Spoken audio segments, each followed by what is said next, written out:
We're going to talk about how to solve rational equations. So this is actually really similar to adding and subtracting rational functions, but it's just a little bit different. This is essentially how you do it, right? The goal here is to try to find a common denominator for all three of these. Okay, notice that the 5 over x and 6 over x already have the same denominator. So all I have to do now, I'm going to rewrite it at least once so I don't make a complete mess out of this. All I have to do now is I need to find a common denominator for this 2. So to do that, I'm going to multiply top and bottom by x.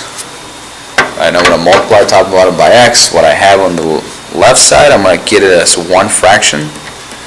I have 2x over x, and this is 6 over x. Okay?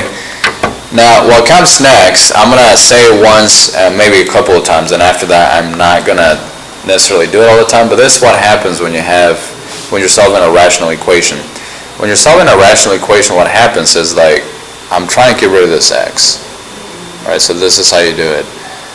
And to do that, I'm going to multiply the left and the right by x, and that essentially gets rid of that. So all you have to solve is the numerator. Okay?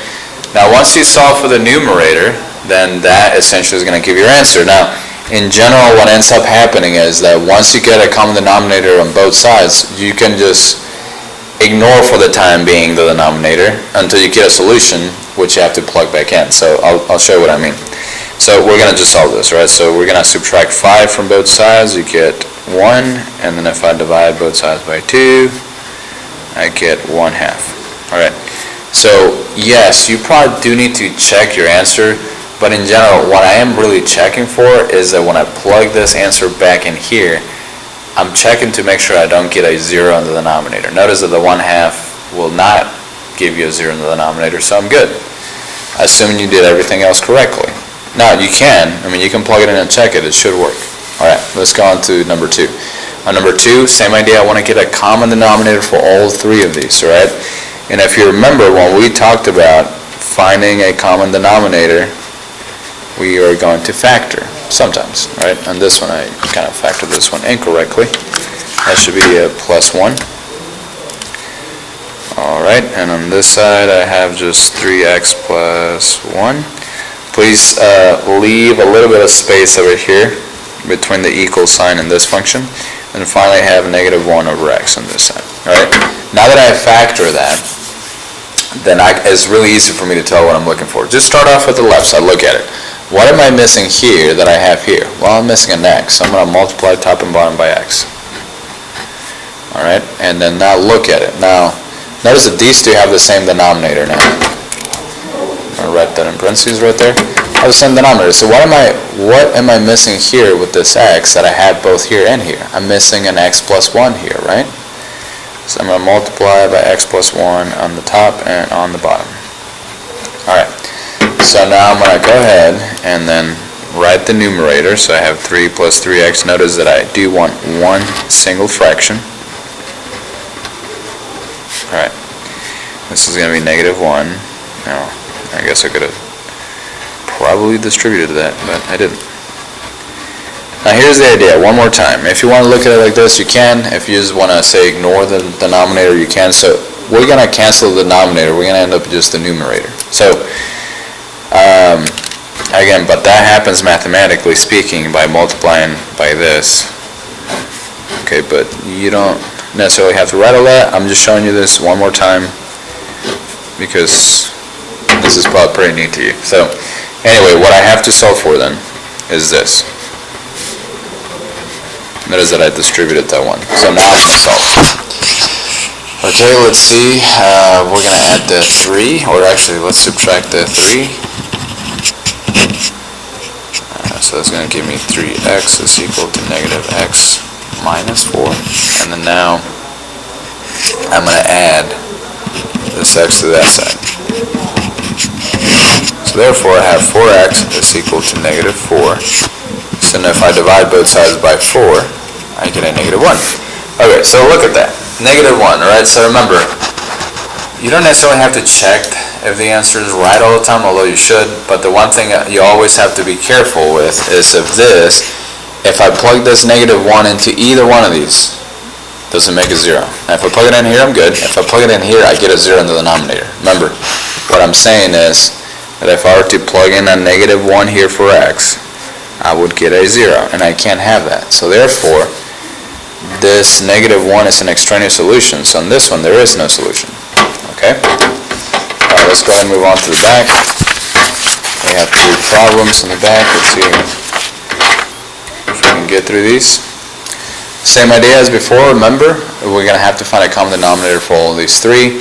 So the first step that you have to do is factor the denominator. Okay? By the way, leave some space between this and the plus. And if I factor this, remember this would be x factors of 10, so that means that's going to be a positive and a negative, right? -10, so I have a positive and a negative. And I need factors of 10 that up to 3. In this case, that would be 5 and 2. 5 minus 2 is positive 3. Okay, I did that right. So notice that now it's pretty apparent what I need, alright? This one has an x plus 5 and an x minus 2. This one is an x plus 5.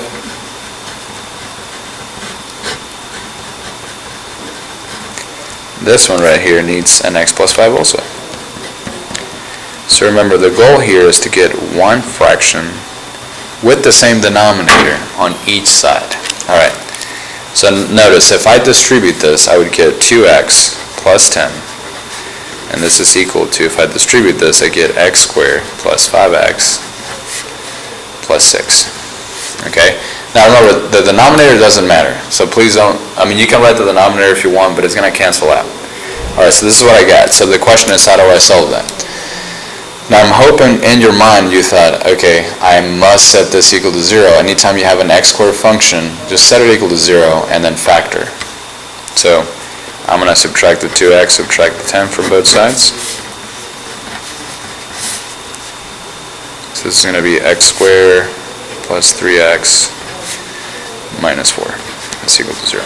And then now we're going to factor that. Factors of 4 that add up to 3. This is a -4, so therefore I have a plus and a minus. Alright, so factors of 4 that add up to 3. 4 and 1. Okay, and if I set each factor equal to 0, and this is sort of a review of just solving for quadratics at this point. If I subtract 4 from each side, I get -4. If I add 1 to each side, I get x is equal to 1. Alright, again, you just have to make sure that when you plug this back into this denominator, you don't get a 0. And in this case, it would probably be easier just to plug it in here. If I plug in a -4 here or here, it doesn't give me a 0, great. If I plug in a 1 here, or anywhere for that matter, it does not give me a 0. So both of these are legitimate answers. Alright, so I have both answers. Alright, moving on to number 4. Alright, same idea, one more time. You're going to need to factor. Alright, and when I factor, again, please leave some space between this equation and the equal sign. This is a difference of squares, so this is just going to be x plus 3, x minus 3. Alright, what am I missing here that I have here? I'm missing an x minus 3, right? Alright, now look at it. What am I missing here that I have both here and here? If this has an x minus 3, I need an x plus 3. So I'm going to multiply top and bottom by x plus 3. Alright. And now I'm going to go ahead and distribute this. So 2 times x is 2x. 2 times 3 is 6. Remember, this is a -4. Don't forget that. -4 times x is -4x. And the -4 times -3 makes that a positive 12. That's equal to 8. Alright. Add like terms. -2x, add those two, so I have 18. And then now I'm just going to solve the linear equation. Not too bad. Subtract 18. I have -2x is equal to -10. So x is equal to 5, because if I divide both sides by a -2, I get that. Alright. So x is equal to 5. Again, just make sure that it doesn't give you a 0 in the denominator, and it doesn't. So the solution is good. Okay, let's see now. Let's look at number 5. Number 5 is a little bit weird for some people because you don't have a denominator in this one, but I can always write this over 1, and that would be the same thing. So on this one, notice that there's nothing in common. I know you think there is, but x minus 2 and x plus 2 are completely different. Remember, you can only multiply to find a common denominator, so therefore, they do not have anything in common. Alright, so I'm just going to rewrite this only really for the sake of space, because I need a little bit more space here. Okay, I'm going to put this as 2 over 1. Alright, so again, notice that on this one I'm going to multiply by x minus 2. Okay, now on this one I'm going to multiply by x plus 2. Should have left some space between this and my equal sign. Alright, now look at it. This is my common denominator now. X minus 2, x plus 2. X minus 2, x plus 2. Well, what am I missing here? I'm missing all of it. So I'm going to multiply by x plus 2, x minus 2 here.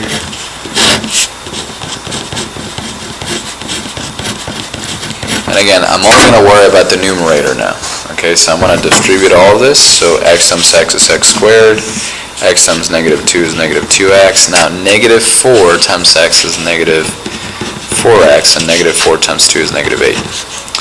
And that's going to be equal to 2. Now you're going to have to FOIL this. And I'm actually going to go ahead and FOIL all the way. X times x is x squared. X times negative 2 is negative 2x. 2 times x is positive 2x. 2 times negative 2 is negative 4. Now, I could have written that, yes, the middle term is going to cancel, so negative 2x plus 2x is 0. Alright, so, but I didn't want to do that because a lot of you think that when you have something like that, you have to multiply x with x and number with number, which is not true when you're trying to do FOILing. So anyway, add like terms over here. Let's see, what do we got? X squared, remember the denominator, for the sake of solving for x, doesn't matter until you have to plug it in and make sure that you don't get a 0 for the denominator. Let's see, that's going to give me a negative 6x minus 8, and on this side I have a 2x squared minus 8. Okay, so now anytime you have some kind of quadratic like this, you are going to need to add every single term to one side to set it equal to 0. So again, you must set the quadratic function equal to 0. So you can do it however you want to, but because I want the x squared to be positive, I'm actually going to subtract x squared from both sides. That cancels. I'm going to add the 6x, and I'm going to add the 8. I'm going to add all of this to this side, right? Now notice that I'm going to add, I want like terms, so I actually just added the 8 here, and I'm just going to put the 6x over here. Okay? I wrote it weirdly, but remember, I'm just doing that because I know that they're like terms, so I'm going to end up with x squared plus 6x equals to 0.